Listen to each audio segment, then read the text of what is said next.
When we talk about war, we often think of strategy, territory, and politics. News headlines show us images of soldiers, destroyed cities, and diplomatic negotiations. But behind every conflict, there is another battlefield that is less visible and often less understood: the battlefield of the economy. When a war begins, it doesn't just affect the soldiers on the front lines. It reaches into factories, markets, farms, banks, and households. Prices change, jobs disappear. Governments spend enormous sums of money. Entire financial systems may become unstable. In reality, war transforms economies in powerful and sometimes unexpected ways. Some industries grow rapidly, while others collapse overnight. Understanding the economic impact of war helps us see conflict from a deeper perspective. War is not just a military decision. It is an economic shock that can influence the world for generations. In this episode, we will explore the many ways war affects economies, from inflation and trade to technology and long-term recovery. By the end, you will understand why economists often say that the true cost of war is much larger than the price of weapons and armies. Let's start with the immediate economic shock. When a war begins, the economy of the affected country changes almost instantly. Financial markets react quickly to the uncertainty. Investors fear instability, so stock markets often fall sharply. Businesses delay investments because the future becomes unclear. At the same time, governments must suddenly increase spending to support military operations. This creates a major shift in national priorities. Money that was previously used for education, infrastructure, or healthcare may now be redirected toward military equipment, soldiers' salaries, and defense technology. This transformation is known as economic mobilization. It means reorganizing the entire economy to support wartime needs. Factories that once produced cars might start producing tanks.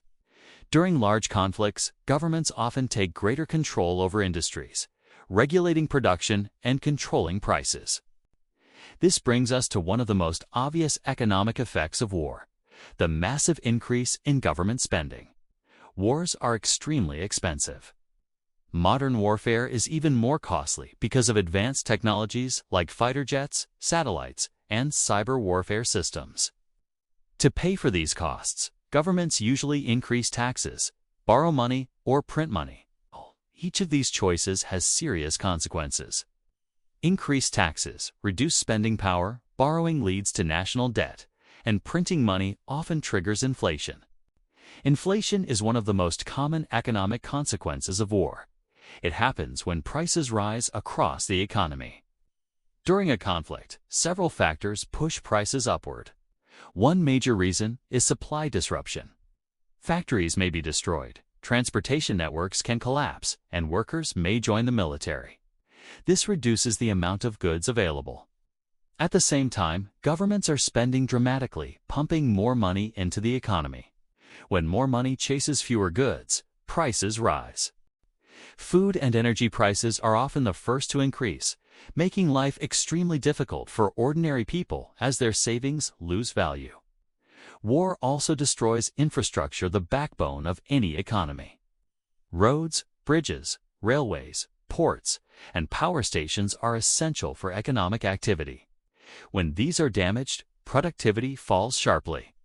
Rebuilding this infrastructure can take many years and require enormous financial resources, sometimes exceeding the entire annual economic output of a country. However, reconstruction can also create economic opportunities, generating jobs and attracting international investment, though recovery is rarely quick or easy. Conflict also interrupts global trade. Countries at war may face sanctions or blockades. Exports decline and imports become more expensive. Since our world is so interconnected, these disruptions affect the global economy. For example, if a major grain exporting country enters a conflict, global food prices may rise. If a major oil producer is involved, energy prices around the world can spike. A regional war can quickly become a global economic problem. Natural resources like oil, gas, and minerals often play an important role. Control over these resources can provide financial power, making resource-rich countries strategic targets. When production is disrupted, global prices rise, benefiting some countries while harming those dependent on imports. War also dramatically changes labor markets. Millions may leave their jobs to serve in the military, reducing the available workforce. To compensate, governments might encourage women and older workers to join industries, which can transform social structures in the long term. New jobs are created in defense industries, but civilian sectors like tourism and retail often decline. Interestingly, war can also accelerate technological innovation. Many technologies we use today, like GPS and the Internet, were originally developed for military purposes. Governments invest heavily in research and development to solve urgent military challenges, and these innovations sometimes create long-term economic benefits after the war ends. Modern wars are often accompanied by economic sanctions, which are restrictions imposed to weaken a target country economically. Sanctions can block access to international financial systems, stop trade, and cause foreign companies to withdraw. Over time, this can cripple an economy, but some countries adapt by finding new partners or developing domestic industries. The uncertainty of war also creates currency instability. Investors move their money away from unstable regions, causing the national currency to weaken. This makes imports more expensive and drives up the cost of living. Stock markets react strongly as well, with defense companies often seeing their stock prices rise while others fall. One of the most lasting effects of war is government debt. Nations borrow massive amounts of money to fund conflicts, and these debts can burden economies for generations. After the fighting stops, interest payments may continue for decades, limiting a government's ability to spend on social programs, infrastructure, or education. When the war finally ends, the colossal task of reconstruction begins. Rebuilding cities, roads, schools, and hospitals can cost hundreds of billions of dollars. This effort often requires international aid and can stimulate economic growth. But it's a long and challenging process that depends on political stability and careful planning. But the economic damage from war isn't just about buildings and finance. It also affects human capital, the knowledge, education, and health of a population. When war disrupts schools and universities, entire generations can lose access to education. Healthcare systems may collapse, leading to long-term health problems. This reduces a country's economic potential for decades. Furthermore, war forces millions to flee their homes, becoming refugees. This brain drain weakens the home country's economy, while host countries face the challenge of integrating new populations.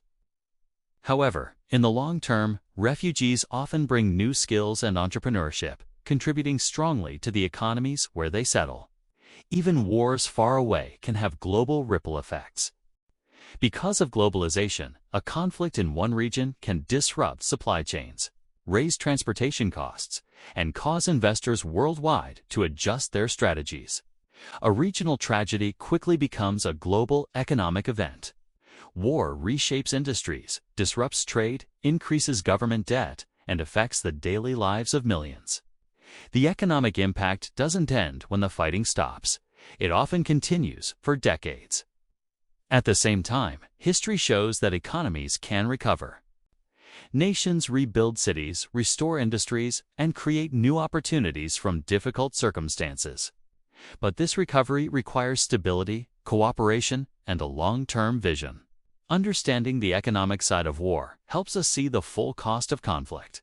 It reminds us that the effects go far beyond the battlefield, influencing everything from the price of bread to the technology in our pockets. Thank you for listening. If you found this discussion valuable, please follow and subscribe for more conversations about the forces that shape our world.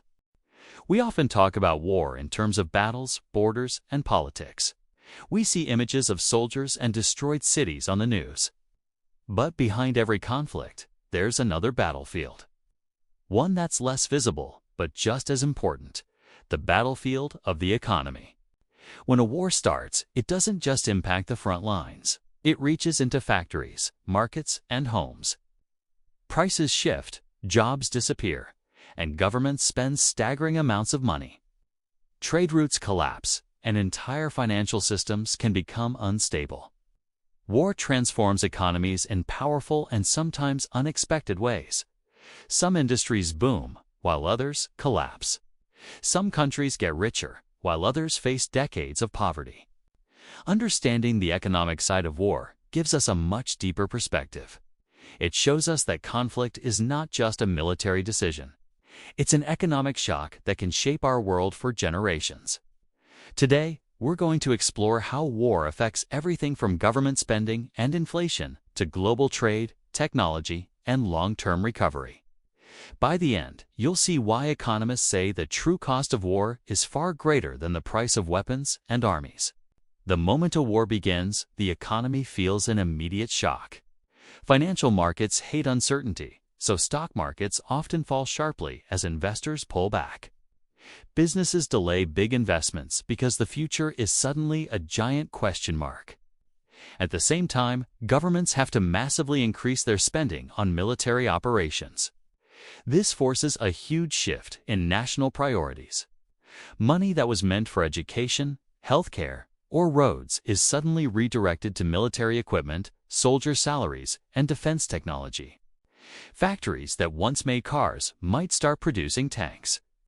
This process is called economic mobilization, where the entire economy reorganizes to support the war. During major conflicts like World War II, governments took greater control over industries, directing resources and even setting prices to make sure the military had what it needed. It's a dramatic restructuring that changes everything. One of the most obvious economic effects of war is the incredible surge in government spending. Wars are extremely expensive. We're talking about weapons, transport, intelligence systems, and paying for huge numbers of soldiers. And modern warfare is even more costly, with advanced technology like fighter jets, satellites, and cyber warfare systems. So, how do governments pay for all this? They usually have three options: raise taxes, borrow money, or print more money. Each choice has serious consequences. Higher taxes mean people and businesses have less to spend. Borrowing money leads to massive national debt, and printing more money often leads to inflation. These financial pressures create long-term challenges that last long after the fighting stops. Inflation is one of the most common and painful economic side effects of war. Prices for everything start to rise. Why does this happen? First, supply gets disrupted. Factories might be destroyed, transportation networks break down, and workers leave their jobs to join the army. This means fewer goods are available. At the same time, the government is pumping huge amounts of money into the economy for the war effort. So you have more money chasing fewer goods, and that's a classic recipe for inflation. Food prices are often the first to spike. Agriculture is hit hard when fields become battle zones or farmers can't get fuel and fertilizer. Energy prices also shoot up if oil production or transport is disrupted. For ordinary people, this inflation can be devastating. Your savings lose value. Daily necessities become unaffordable, and economic uncertainty makes life incredibly difficult. War destroys the very backbone of an economy, its infrastructure. Roads, bridges, ports, power stations, and communication systems are all essential for economic activity. When they're damaged or destroyed, productivity plummets.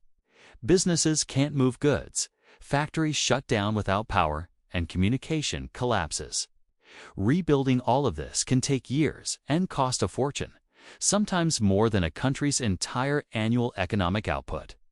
While reconstruction can create jobs and attract investment, the road to recovery is almost always long and difficult. Conflict also throws a wrench into global trade. Countries at war might face sanctions or blockades. Exports decline, and imports become expensive or impossible to get. Shipping routes become dangerous. These disruptions don't just affect the countries at war. They ripple across the global economy. For example, if a major grain exporter goes to war, global food prices can rise. If an oil producer is in conflict, energy prices everywhere can increase. A regional war can quickly become a global economic problem. Natural resources like oil, gas, and minerals often play a huge role in conflicts. They can be a reason for war, as countries might see them as strategic targets. Control over resources brings financial power. At the same time, war disrupts the production of these resources. Oil fields get damaged, mines close, and pipelines are destroyed. When the global supply of a key resource drops, prices go up. This benefits resource-rich countries not involved in the war, but it hurts countries that depend on imports, forcing them to pay much higher costs. War also dramatically changes the job market. Millions of people may leave their jobs to serve in the military, creating a labor shortage. To fill the gap, governments often encourage women and older workers to join industries they were previously excluded from. This happened in both world wars and led to major social changes. Meanwhile, new jobs are created in defense industries like weapons manufacturing and cybersecurity. But other sectors, like tourism and entertainment, often suffer. The overall effect on jobs really depends on the scale and length of the war. Interestingly, war can also be a powerful catalyst for technological innovation. Many technologies we use every day, like radar, jet engines, GPS, and even the internet, have their roots in military research. During a conflict, governments pour money into research and development to solve urgent military problems. These innovations sometimes lead to long-term economic benefits after the war ends, though they come at an immense human and financial cost. Now, let's look at human capital, which is the knowledge, skills, and health of a population. This is one of the most devastating hidden costs of war. When conflict disrupts schools and universities, an entire generation can lose access to education. Children may grow up in refugee camps instead of classrooms. Young adults might spend their formative years in military service instead of learning a trade. This lost generation has a long-term impact on a country's economic potential. Rebuilding human capital by restoring education and healthcare can take decades. War also forces millions of people to flee their homes, becoming refugees. This mass migration has complex economic effects. The country at war suffers a brain drain as skilled professionals like doctors and engineers leave. For the countries that receive refugees, there are initial challenges in providing housing, healthcare, and jobs. However, in the long term, refugees often bring new skills and entrepreneurial spirit, contributing significantly to their new economies. Because our world is so interconnected, even distant wars can have global ripple effects. A conflict can disrupt supply chains for everything from computer chips to wheat. Financial markets become nervous, and investors worldwide adjust their strategies. This is why a regional tragedy can quickly become a global economic event, affecting prices and businesses everywhere. History shows us that war is a powerful shock to economic systems, forcing rapid changes that might otherwise take decades. Some conflicts lead to economic collapse, while others can unexpectedly spur industrial and technological growth. But these changes always come with tremendous risks and heavy costs. War is remembered through battles and politics, but its economic story is just as crucial. It reshapes industries, disrupts trade, and impacts the daily lives of millions. The economic effects don't end when the fighting stops. They can linger for generations. Yet, history also shows us that economies can recover. Nations can rebuild, restore industries, and create new opportunities from the ashes. This recovery requires stability, cooperation, and a clear vision for the future. Understanding the full economic cost of conflict helps us appreciate why peace, cooperation, and stability are the true foundations of long-term prosperity. Thank you for watching. If you found this valuable, please follow and subscribe for more conversations on how global events shape our world.